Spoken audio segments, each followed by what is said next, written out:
Assalamualaikum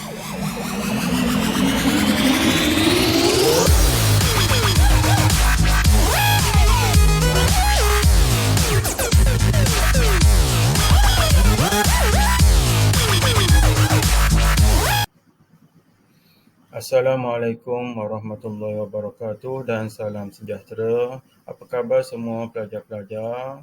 Hari ini bersama saya lagi dalam kelas PDPR, iaitu hari ini saya akan bincangkan berkaitan dengan tajuk bab 7, usaha ke arah kemerdekaan, dan subtajuknya 7.1, latar belakang idea negara merdeka.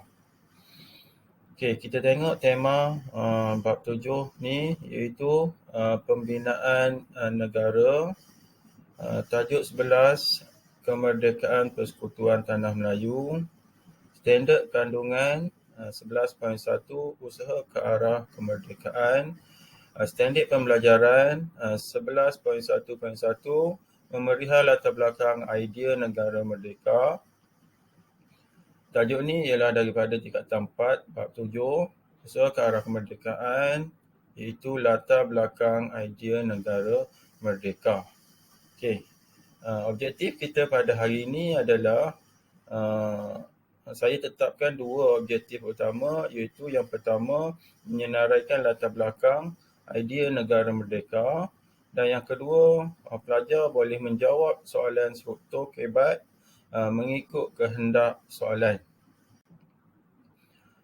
Okey, sebelum kita menjawab soalan struktur, kita tengok dulu apa itu latar belakang idea negara merdeka dan juga pertubuhan-pertubuhan yang muncul pada waktu ini.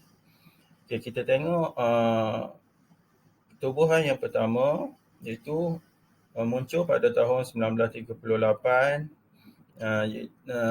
Kesatuan Melayu Muda yang dipimpin oleh Ibrahim Haji Yaakob. Pada tahun 1945, Parti Kebangsaan Melayu Melaya yang dipimpin oleh Dr. Burhanuddin Al-Helmi, Ishak Haji Muhammad dan juga Ahmad Bustamam. Pada tahun 1946, wujudnya 6 pertubuhan. Itu yang pertama, Angkatan Pemuda Insaf yang dipimpin oleh Ahmad Bustamam. Yang kedua, Persatuan Kebangsaan Melayu Sarawak yang dipimpin oleh Datuk Patinggi Haji Abdillah.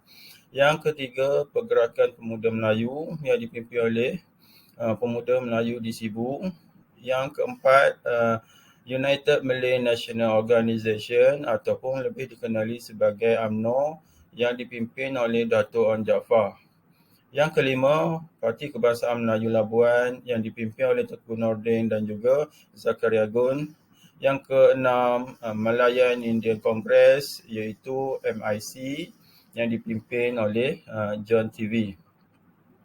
Pada tahun 1947 pula, wujudnya pertubuhan Hizbul Muslimin yang dipimpin oleh Abu Bakar Al-Bakir, Syekh Fadlullah Suhaimi dan Syekh Abdullah Fahim. Tahun 1949, muncul pula pertubuhan Malayan Chinese Association ataupun lebih dikenali sebagai MCA yang dipimpin oleh Tan Chien Lock. Pada tahun 1951, wujudnya dua persatuan, iaitu Parti Islam Setanah Melayu yang dipimpin oleh Dr. Burhanuddin Al-Helmi dan yang kedua Independence of Malayan Party ataupun lebih dikenali sebagai IMP yang dipimpin oleh Dato' Onn Jaafar. Dan pertubuhan yang muncul pada tahun 1951 ni, dia dah ke arah kemerdekaan Tanah Melayu. Okay, yang seterusnya kita tengok kaedah menjawab soalan kebat. Yang pertama, mesti ada respon kata tugas. Yang kedua, ayat mesti lengkap. Yang ketiga, mesti ada fakta, huraian, contoh, inference. Yang keempat, penggunaan penanda wacana. Dan yang kelima, patuhi peruntukan markah. Okey, untuk menjawab soalan struktur,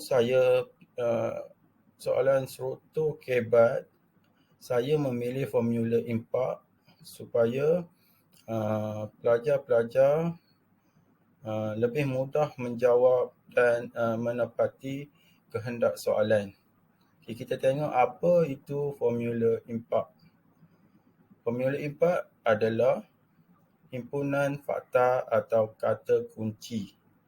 Ianya sesuai untuk menjawab soalan berkaitan kepentingan, kebaikan, faedah, manfaat dari pengalaman, penghayatan dan kesan. Okay, kita tengok pula apa perkataan-perkataan yang ada di bawah formula impak, iaitu yang pertama, keamanan, keharmonian, panduan, tolak ansur, kestabilan politik, kemajuan ekonomi, menjamin hak asasi, mengekalkan kedaulatan, kemajuan pendidikan, keuntungan, dihormati, disegani dan menjamin keselamatan. Okay, untuk menjawab soalan kebat, terutamanya secara kebat secara holistik, mestilah pelajar kamu boleh menguasai formula ini dengan lebih terperinci. Kalau boleh, kamu hafal formula ini, sebab kalau kita tengok, dia boleh digunakan sama ada dalam soalan struktur ataupun soalan kebat esei. Okey, yang seterusnya kita tengok contoh soalan. Okey, soalan yang saya pilih ialah soalan struktur C. Biasanya dalam soalan struktur, soalan C adalah soalan kebat. Okey, kita tengok soalan. Berdasarkan pengetahuan sejarah anda, apakah kepentingan berpersatuan? Di hujung tu dia letakkan 4 markah. Itu peruntukan markah yang diberi kepada soalan ini. Jadi, macam mana cara nak jawab dengan menggunakan formula impak? Tadi saya dah bagi tahu, kalau soalan berkaitan dengan kepentingan, kita boleh terus ambil daripada formula impak. Okay, kita tengok jawapan, contoh jawapan. Pada pendapat saya, antara kepentingan berpersatuan ialah ia dapat mewujudkan keharmonian antara ahli dalam persatuan tersebut. Pertama sekali, kamu kena tahu respon kata tugas. Yang mana satu respon kata tugas? Kalau dalam jawapan ni, antara kepentingan berpersatuan ialah itu adalah respon kata tugas untuk menjawab soalan. Okey. Fakta dia keharmonian. Keharmonian tu saya ambil daripada formula impak. Okey, yang seterusnya kita tengok hal ini kerana dengan berpersatuan setiap ahli akan dapat menerapkan unsur tolak ansur dalam memajukan persatuan. Ayat ini merupakan huraian kepada fakta. Okey, ayat ini juga menggunakan penanda wacana, iaitu hal ini kerana. Okey, untuk mengukuhkan lagi huraian yang dibuat, jadi pelajar perlu menggunakan penanda wacana yang tepat. Okey, kita tengok tolak ansur. Tolak ansur tu saya ambil daripada formula impak. Okey, yang seterusnya kita sambung. Contohnya, sesebuah negara akan terjamin kestabilan politik dengan adanya persatuan yang kuat. Okey, kestabilan politik saya ambil daripada formula impak dan dijadikan contoh kepada jawapan ini untuk menjawab soalan. Okey, yang seterusnya, maka dengan persatuan yang kuat dapat menjamin keselamatan sesebuah negara.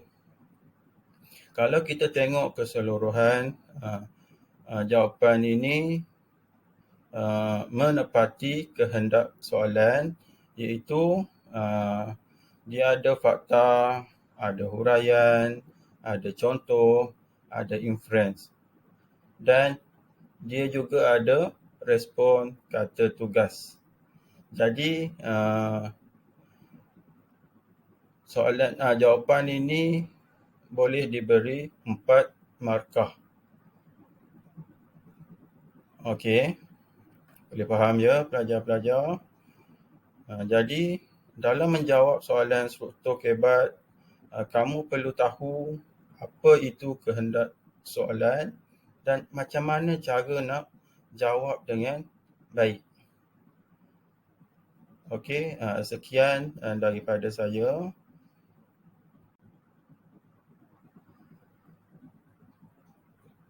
Okey, setakat ini sahaja perkongsian saya pada hari ini.